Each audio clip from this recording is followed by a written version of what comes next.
second game, of course, in the upper bracket currently. See who will come out on top. We gave kind of, you said you wanted a game leeway. You've gotten that leeway. How are we feeling about this game too now, though? I'm feeling confident with Aster. I think they really shouldn't be giving up too many kills. I think the Undying is going to be quite nice in this lane against the Legion commander. They wouldn't go for any sort of lane swaps, would they? That's really the only thing that I'm looking for right now.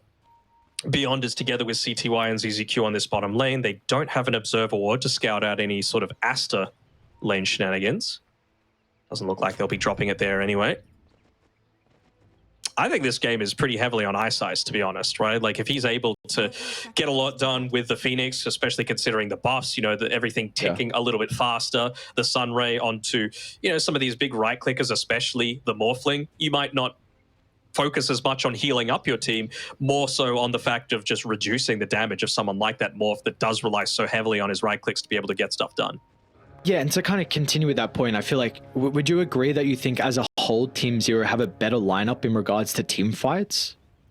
I think so, yes. I mean, they are still really reliant on Beyond to be able to get that jump, to be able to start a lot of these fights. But once the fight begins and it's anchored around a certain point, they've just got so much AoE damage to be able to play with. You know, the bonds, the chaotic offering, the upheaval, the AoE damage from an overwhelming odds, everything that the Phoenix is able to offer. Like, so much AoE damage that they've got to deal with. Luckily enough for Aster, they've got one of the better heroes in XXS on his Underlord to be able to negate at least somewhat of that damage, right? The Atrophy Aura going to be really effective, and he's just a pure aura builder here. So I think he's wanting to try and delay the game, get into the pipe, get into maybe not the Crimson Guard this game, but a Guardian Greaves, absolutely.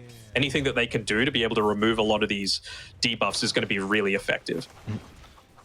To then stay on the point of like team fighting as a whole, we know as the game goes on, you're going to get much more 5v5s, and if this game is somewhat even, do we say maybe it slides potentially back into the favor of Team Zero, considering, you know, it does really seem like they have an overwhelming team fight advantage? They do. My main concern, though, is that you're going to have this Keeper of the Light that eventually does fall off, right? Like, you can have the greatest early game possible. You can get that early Spirit Vessel. You can, you know, get a Dagon, start building it up in that sort of way. But once BKBs come out, you're effectively a useless core. And that's the thing that I'm really looking to be a bit more concerned about. I mean, the plus side is that he can just start enabling XXS. All right. That's a good start. CTY? CTY? I think he's just suiciding. He had nothing left in the regards to the resource department, so gets a kill in. He's going to come back. Even ZZQ is going to drop some items as well. Nicely done. So what I was saying was, at least when Coddle falls off, Gyro should probably be hitting his spike, so you can like you know, use the chakra magic to make sure that you're getting those flak cannons off a lot more frequently. It's an 18-second cooldown, right? If you can get 2 off in a fight where previously you would only be able to get 1 just without a coddle, that's such a big difference, right, in damage output. But I really feel like it's about that, plus Beyond having a good early game and getting, let's say, 100 or so dual damage by the 25, 30-minute mark. Oh, is that doable? That's a lot. It's doable, but again, like, this is what I feel like this draft needs to be able to make work. Okay. All right. Well, let us see if he's going to be able to hit that mark or not. At the moment, I mean, Sumail is bodying mid 15-2 compared to the 11-1 from 70. Have to keep our eyes on how many stacks are going to be made inside the jungle as well for the 70 Keeper of the Light. Putting so much attention onto Picho, but he's just such a tanky boy. Able to spam out those decays, make sure that Monet has a good start. Looks like that is going to continue. And it's about slowing down this Legion commander, making sure that the relatively early strengths, they're actually looking to make a play onto Ice, still 10 seconds away from being able to dive away. Well done.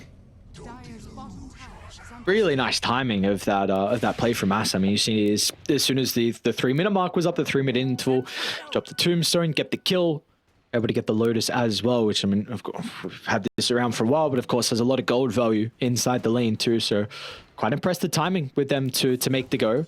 Let the bottom Lotus go. They got both, right? Karkar got it too. Nice. Some fresh resources coming out on the courier as well. So another blood grenade, some more regen. And a very tanky Monet.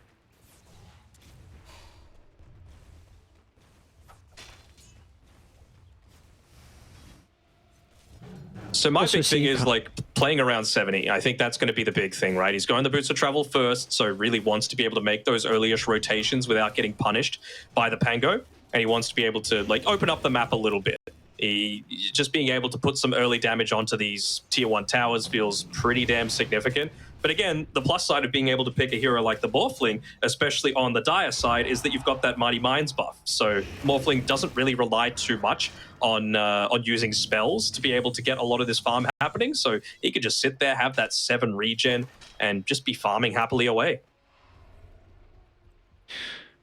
He's going to decide on the Lincolns as his first real big item here for Monet. So, of course, it's going to be a eventual answer to the Coddle Hex, which we'll probably see like maybe 4th item. But do we like? Yeah, and then yeah, of course the jewel as well. So, we'll see how much he's going to be able to continue to farm off the back of that. And we're already seeing as well Kaka making some stacks as well inside the jungle. That's also, I mean, we spoke about for the Coddle needing stacks, but even the Gyrocopter. I mean, that was one thing they did a great job of last game is, yeah, Kaka finally see first rotation of the game top lane. They're going to try and slow down beyond with the early Tombstone use. Yeah, there's going to be no escape. Ice is nearby. But the overwhelming amount of damage is going to be too much for them to deal with. ECQ still going to try and TP in. It's a pretty good fatal bonds as well, clipping onto all 3 heroes. So get the return kill onto Picho, but it is still the offlaner that goes down. Run MP. He just runs. Oh, no, he doesn't end up getting on anything. Yeah, it's the offlaner that goes down, and that's the big thing for mine, right? All of this really just does feel like slowing down Beyond as much as possible to me. You saw how ineffective he felt when they put a lot more attention onto him in that previous game on his Primal Beast. Like, they needed to make so many plays around the man, and they just weren't able to do it just because of how past the laning stage, not too much was happening for the team. They weren't able to take towers. They weren't able to find people in difficult positions. It's the opposite way around this time. It's just preventing him from being able to land those big duels. That's why you've gone this Lincoln Sphere. I would love to see a Manta style come out from Monet. Anything that's just going to dispel things. First Rolling Thunder of the game here from Sumail. So they're not going to be able to get the kill, though. A little bit too deep for the attempt with the dive. Sumail might be in some danger now with the ultimate expiring. 70 is going to be able to connect with the solar bind. Still, Pichu is off for the outskirts, pumping a decent amount of damage. And they've got Kaka with the Fate Bolt as well. If he pops out of the trees, they might be able to get the kill. Tolkien needs to drag back. They'll do just that as Sumail scurries inside the route here. He can now look to turn as well. Another round of the shield crash up in a couple of seconds, and Ice, he's got nowhere to run, so these 3 heroes, it'll take him a while. Kaka is going to be able to block off the path, and with flurry of spells, it'll help secure a double kill for Aster. I was about to ask if XXS is okay, but they're not going to be able to land the kill onto him. No points in the rocket barrage, so they're not able to go for that full-on dive underneath the tower. I was thinking when all of that was happening, you give up 2 kills, it doesn't feel great, but if you were able to, move over and yoink away that Wisdom Rune, it would have maybe felt a little bit better, but ZZQ just putting a little bit more priority onto maybe getting an Underlord kill, and the fact that they weren't able to, and he's level 6, so he's able to just go back to base with the Fiend's Gate, come back full HP with a Vanguard. It really feels like there's not too much more that the Warlock can do in this lane.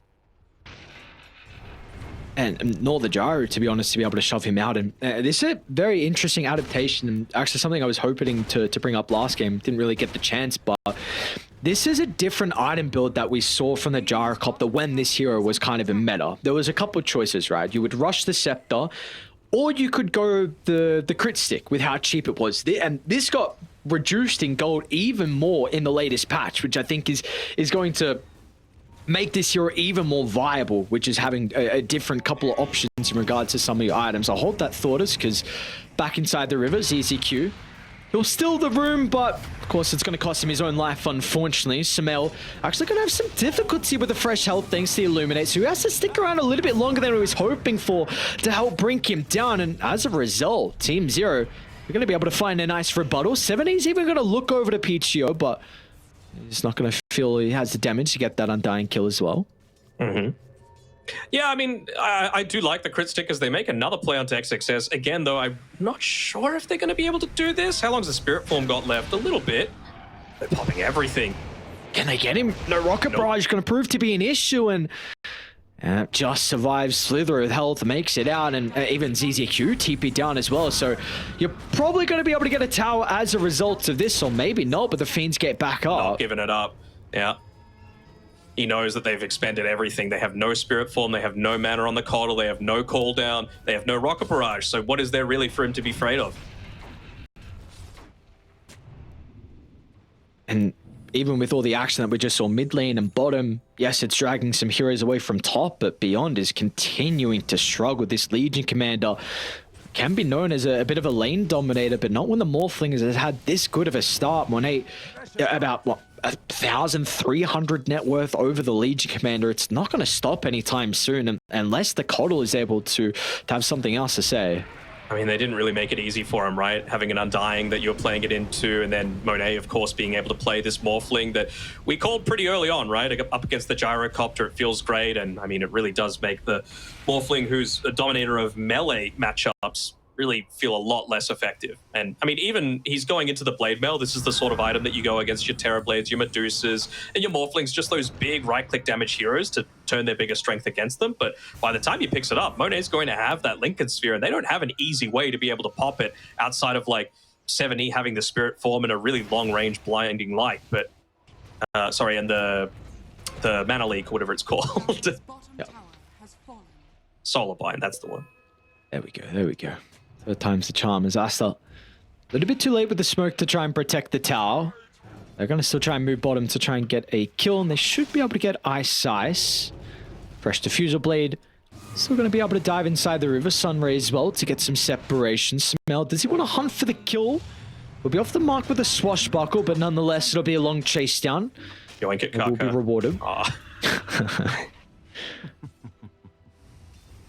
I mean, at least 7E's doing the right thing, right? They're using the space created to be able to put a little bit more... Oh, that's a really nice spell to be able to steal the Chakra Magic on the Rubik. Honestly, that or the Illuminate would have been A-okay, right? Remember, I believe that Aster are very happy to just draw this game out. Let the Underlord get into all of his aura items. Let the Morphling get into, you know, his own survivability, and then just pure on damage items with the Aghanim Scepter. I think they're very happy if that's the case. Up lane beyond. And I'm going down, but man, he's getting very, very low. Again, just solo from Monet. It's meaning that Aster can play very aggressive with this roaming duo almost. Samael and Karka, even Pichu is kind of looking to swing from mid to bottom if it's required of him. Was under a ward though, so we can see Team Zero starting to group together a little bit. They kind of predict that this sort of thing is going on, but it's right underneath an Observer Ward, and if they could yoink away this stack, this would be enormous. Maybe even get a kill as a result of this as well, as Monet is going to be able to fly over the top. They'll get beyond as well with the help of the Rolling Thunder. Let's see what 7E is going to be able to do to turn the tides. That's just not going to be enough. There's not even opportunities now. He might be in trouble. Monet, an aggressive waveform. Meanwhile, 7E does clip Karka with a stray use of the Illuminate, but this stack, it's getting taken. It's not just the hard stack, it's also the Ancients as well, as Ice is a little bit too late. He'll finally get there to help kill the Tombstone, but the damage has been dealt. Yeah, and Pichu, he's tanky as well with that Flesh Golem being popped. Oh, Samael might have gone a little bit deep, but the Haste Root allows him to do that sort of ballsy play. Love this. I mean, it's all set up by the vision once again from Pichu to be able to make that sort of attempt. You know that you're going up against a Coddle Gyro. There's going to be stacks for them to be able to play around with, and poor Ice, he's going to give his life up again. Oh man, dude, Samael is balling. Did we expect any less? No, we do not. This guy is, I don't know, he's on another level. Samael. He's going to be working on another set of items pretty shortly. It looks like it's actually going to be the Manta style here for him. Love it. Universal hero. Again, I was mentioning before needing dispels, right? You just consider what you're going up against. The Fatal Bonds, the damage over time from the Fire Spirits, the Solarbind, that's the one. To be able to get rid of a lot of that onto you, it just feels so impactful to be able to avoid all that stuff. Even just being able to dodge out like a gyro rocket as well if you're really on point with your Manta timing. It's got to be said though, right? This Spirit Vessel timing is just far too late from 7E and what they needed out of him this game. It just there's going to be no value out of it now. Even not even playing with any charge at the moment. You've got the Lincolns now. It's just the position they needed to be in this. Beyond's lane to go much better. That's the thing, right? They wanted him to get like this blade mail. They wanted him to be able to get kills onto the Morphling, but we just see Monet. He's got the Lincoln Sphere. He's moved back in towards that top area of the map where he feels completely safe. He's again just being a farming beast. Perfect timing with a lot of his movements, making sure not to block up any camps, and the lane is just never pressured. This tower has barely taken any damage, and it should be the highest priority for Team Zero to be able to take out this tower to prevent Monet from going into this later stages, but they just haven't put enough tension up here. Are they going to start to? I mean, he's so close to the blade mail though, like 10 gold away. There's the Lincoln's pop, but then where's the follow-up? You see, as soon as some heroes show in the lane, Samel starts to veer his attention over. Even Peach is even starting to move on over as well. So these two heroes might just be able to get the kill on to Beyond. Samel knows no fear, and there's nothing that's going to stop him inside the Rolling Thunder. It can poke him down from afar. And an easy retreat. Iso is going to try and dive into the middle. They've got the ultimates in conjunction together, but it might not be enough. The cooldown's going to act as a deterrent, so Monate's not going to be able to deal with the Supernova. Maybe it's a fight that they've been waiting for out of Team Zeros. Now with the Vessel out onto Monate, it's a lot of AoE damage, but it's not enough. Monate waveforms out to safety. And in the end, it was a perfect use of the spells from Team Zero, but all they get is the kill onto Peach's Undying. I mean, that was the fight that I was waiting for. We can see the potential coming out. Look at all that damage that they're able to output, and they still end up getting just nothing out of the back of it. Honestly, you know, you needed Beyond there. You needed the dual damage to be able to start things off.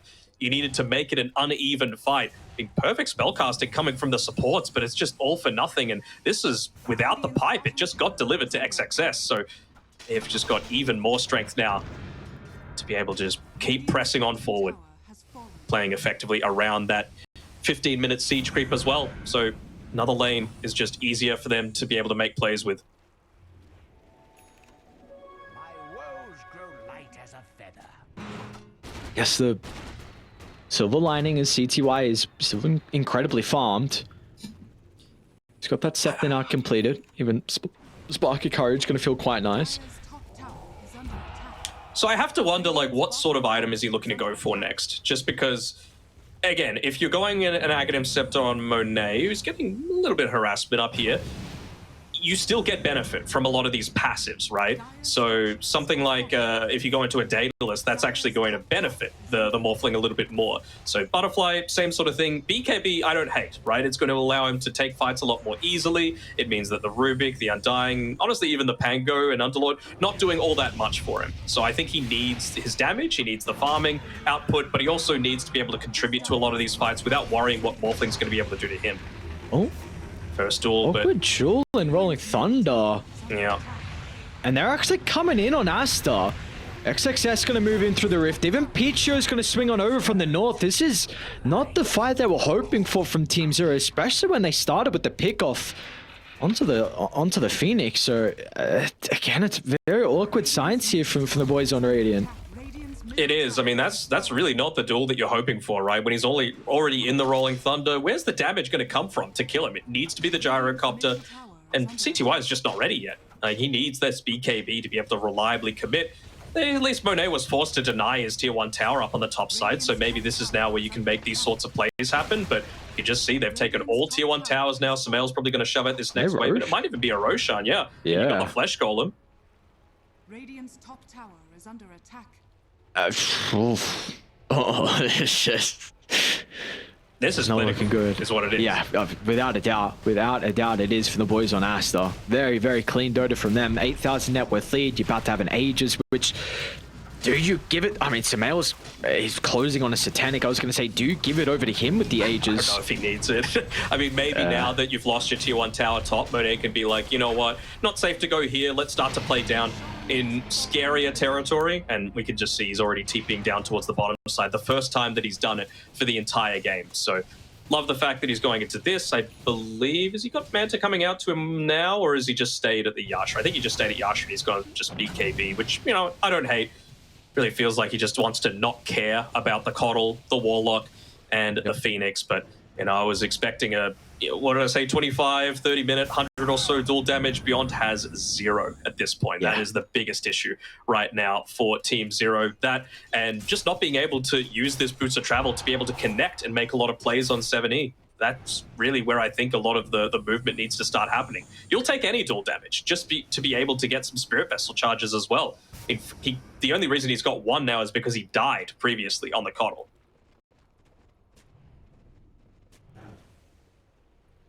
We're also now going to get to the stage where, yeah, we've got some team fights. We said Radiant maybe had the advantage in that department, but you're so far behind on levels. They supports you don't have that second point in the Supernova, or even the higher points in the Chaotic Offering or the Fatal Bond. So this is going to be a tier 2 tower, and we'll see what the choice is going to be from Aster afterwards, whether they want to try and push down mid and maybe get a secondary tower. They do kind of have to address this top lane, but I was going to say XXS could deal with that, but in fact Kaka is going to try and TP because they do spy out 7E, and they're going to catch him as well, stopping the TP short, and another death onto the Coddle, their last pick hero, which is really just hasn't been able to get involved this game, and not anywhere near what they were hoping for. No, definitely not. I mean, this is an absolute disaster for them, even losing their tier 2 tower on the bottom side. They're picking out the potential to maybe yoink away the Tormentor from them as well, realizing that it's probably the only place that CTY feels safe enough to be able to get a lot of this farm.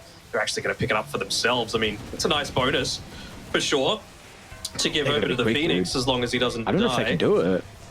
Yeah, look at the scan. They're going to rift straight on top. Sumail might just clean up here. They're all so low. CTY. Oh, no, he's not going to get through the gate. ZZQ will duck into the trees. They might know he's there, though. He might even die to the torment. Okay.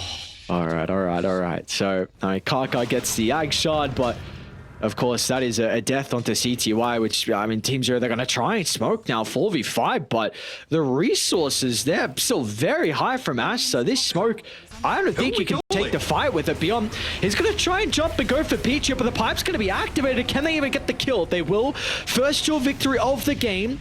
Rock was forced out, though. They needed something, though. Like, they just needed anything to be able to try and take that team fight, to be able to make something happen, to, more importantly, protect this tier 2 tower, which is already down to, like, a couple of hits, just because you've already lost so much space for CTY to be able to pick up his farm. You can't lose any more. They're doing a decent job at dwindling XXS down, but now Aster's going to swing back on over. Yeah. Oh no, CTY's back into the middle. He doesn't have BKB. The Sunray heal is just not going to be enough. They can go through the extra health that they're going to be working on. It's a pretty decent Supernova up to the higher ground. CTY, he's still alive. He'll be able to reposition him down towards the tier 2 tower. Sumail's gone further in as well, but the shield crash, it's going to further protect him with all the absorption. There's nothing to fear now. The first round of spells is all they had on Team Zero, and once they're over with, Aster, they can continue to chase as Kaka jumps deep behind the tier 2. Beyond was looking for an opening with a jewel, but that is going to be stopped short. And now 7E as well. It'll be off the mark with a swashbuckle, maybe actually using to try and escape instead. So, I mean, another incredible fight from Aster. You lose the Aegis, you lose Pichio. They are continuing to take so much from Team Zero's territory. Yeah, I mean, they've even removed the last little bit of vision that they had in this safe-ish area of the map, even yoinking away the outpost as well. Got one observer ward up towards the river, but that's really inconsequential. You know, there's no reason for Aster to be playing around that sort of area anymore. They can just set up camp on this side of the map, probably even backdoor this tier 2 tower, honestly. It's only got 115 damage. HP, rather. I don't even think of it with that fight going on, but maybe the mischance from the Sunray actually kept the gyrocopter alive there, but of course didn't really matter too much at the end with the heavy casualties that they still took. I really can't complain with how Ice has played this game so far, though, right? Like, he has done everything. He's tried to kite people out effectively. He's been landing some great sun rays off. He's been slowing down the right-click damage from the Morphling, who, again, doesn't have that Manta style just yet, so he doesn't really have a way to be able to just counteract. You're not wanting to pop a BKB just for a Fire Spirit. There's only so much that one Phoenix can do. He's even denying his own tower. Doesn't feel great. He just doesn't want to give them more fire. Oh, nearly. Oh my god. I mean, if he can get level 12, maybe it provides them a little something. He's looking to go into a Scythe of Vice for his team, but this is optimistic to say the least.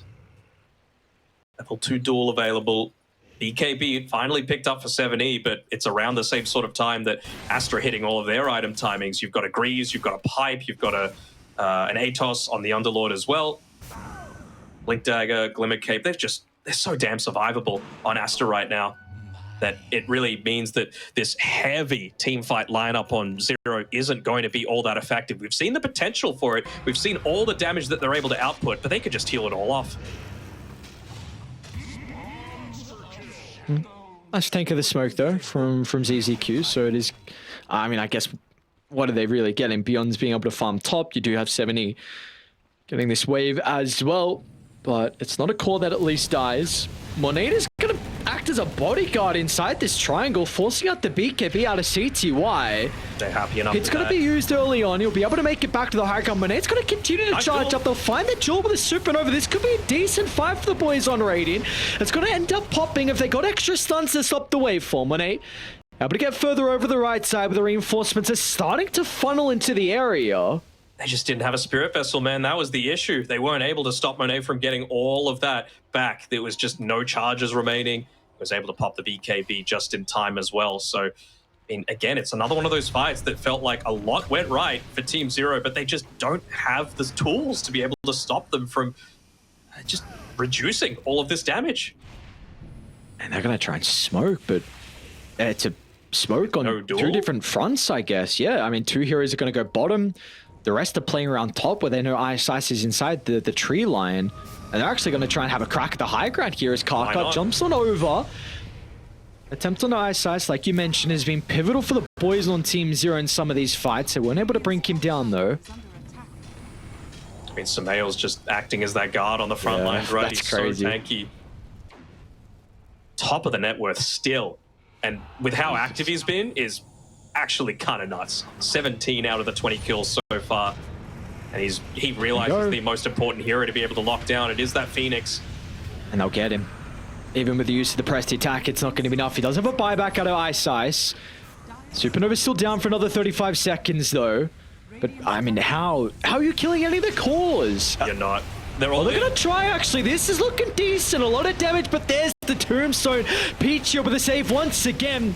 They're still going to be able to get the stun once the Tombstone dies. A decent amount of damage out of CTY, but Samael Satanic repairs all the damage. Monate stands strong. And yes, you've got some buybacks, but if you look to rejoin the game, you're not going to have any abilities to look to work with. Ice will be able to burn down Karka. Still, they're holding on to their barracks as well, as Monate's actually going to look to go through the rift with 8 seconds still remaining. Just get some fountain regen and go right back. Why not? Heal up, go back in. I mean, you've got the Supernova back up again, but I mean, you can't take out 3 cores as just a Phoenix. They used everything once again in conjunction. Lots of damage coming through from the Gyro and the Warlock, but it's just not enough. Ooh, run. Radiant's top barracks are under attack. I mean, having charges, I guess, on the Spirit Vessel feels kind of nice from 70. You still ended up being on the losing end of that, losing a lane of racks, allowing Aster to just, again, cement control over your side of the map. And I believe Pango has an Aghanim Scepter now coming out to his own. Never mind, Blink Dagger. Nah, he's got Blink. Okay. Because I was going to say, I saw him just complete a Lincoln's. If he had a Scepter now, come on. Oh my god. It's still farmed as hell. Yeah, no, it is still farmed as hell.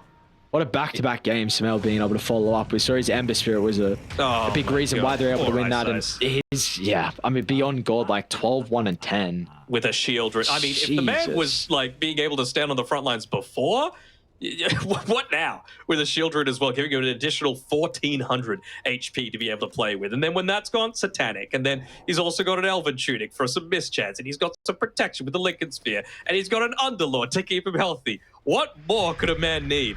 Oh, quick fingers. Oh, a little early though on the press the attack. And they're quick to get to top though. Monate through the twin gate. They're even going to smoke as well. I think they saw 70 leave the base for the Wisdom Rune. They might be able to get him if he runs back through the lane. And yep, that's going to be the case.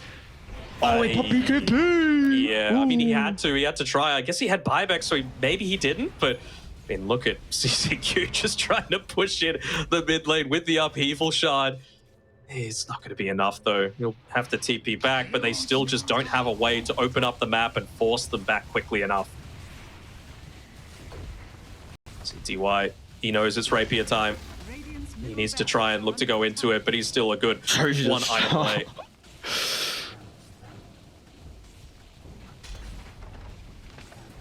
What can you do? No, not a lot.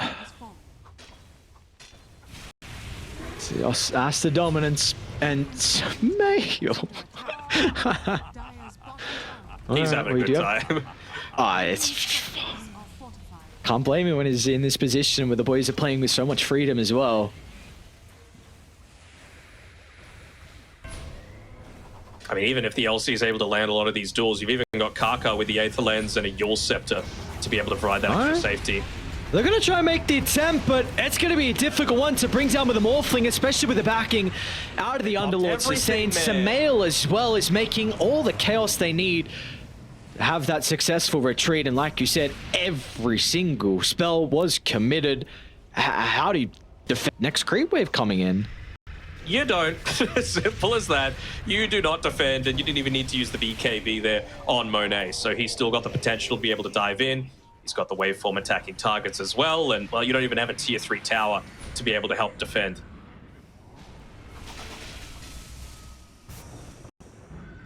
I guess you've got a coddle high ground. That always feels kind of nice. Once again, going for a smoke though, but where's the damage going to come from? Duel up in 10.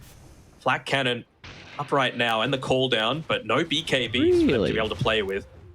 So I'm very surprised they're backing, but I mean, this is TI Qualifiers. You ain't gonna make a mistake. Yeah, exactly right. They got a roach bottom and 1% chance for the boys on Team 0, and gonna make it even 0.5% with 0.4 maybe. Yeah, sorry, round it off. So, well, there is somehow multiple bounty here, like you said.